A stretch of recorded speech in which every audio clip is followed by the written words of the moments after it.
Bo'lay desang mustaqil, kvartirani ikkita qil. Mana azizlarim, sizlar uchun 5-1 dahasdan 9 qavatli binoning 8-qavatidan bir xonali kvartira topib qo'ydik. Liftlari yaxshi ishlaydi. Bitta yosh oila kelib, maza qilib yashaydigan holatda.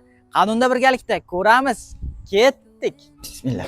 Mana azizlarim, xonadonimizga kirib oldik. Kirganimizda mana shunday chiroyli, yaxshi holatda remontlar qilingan prixoshka qismimiz kutib oladi. Kirganimizda shundoqqina chap qo'limizda tualet vannasi joylashgan. Mana ko'rib turibsiz, bu yoqda ham remontlari yaxshi holatda.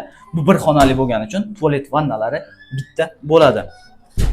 Undan o'tganimizda bu yoqda oshxona qismimiz. Aytgancha mana shu kir mashina, xolodilnik, bu yoqda ko'rib turgan hamma mebel texnikalaringiz tashlab ketiladi.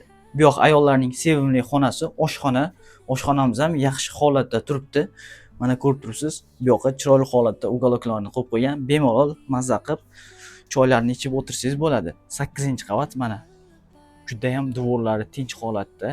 Bemalol maza qilib tomosha qilib o'tirsangiz bo'ladigan holatda.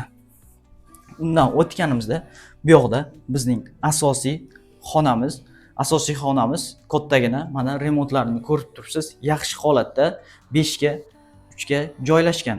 Undan o'tganimizda bu yoq tarafda balkon qismimiz, balkonimiz ham ko'rib turibsiz, yaxshi holatda. Mana ko'rib turibsiz, bu yoq shundoqqina 3 quduqni yonidagi 9 etажli domning 8-qavatida joylashgan. Mana azizlarim, xonadonimizni ko'rib oldik. Ko'rib turganingizdek bitta yosh oila kelib maza qilib yashaydigan holatda maktab, bog'cha, magazin shundoqqina yon atrofda joylashgan. Городской отопленiyalari ham bor.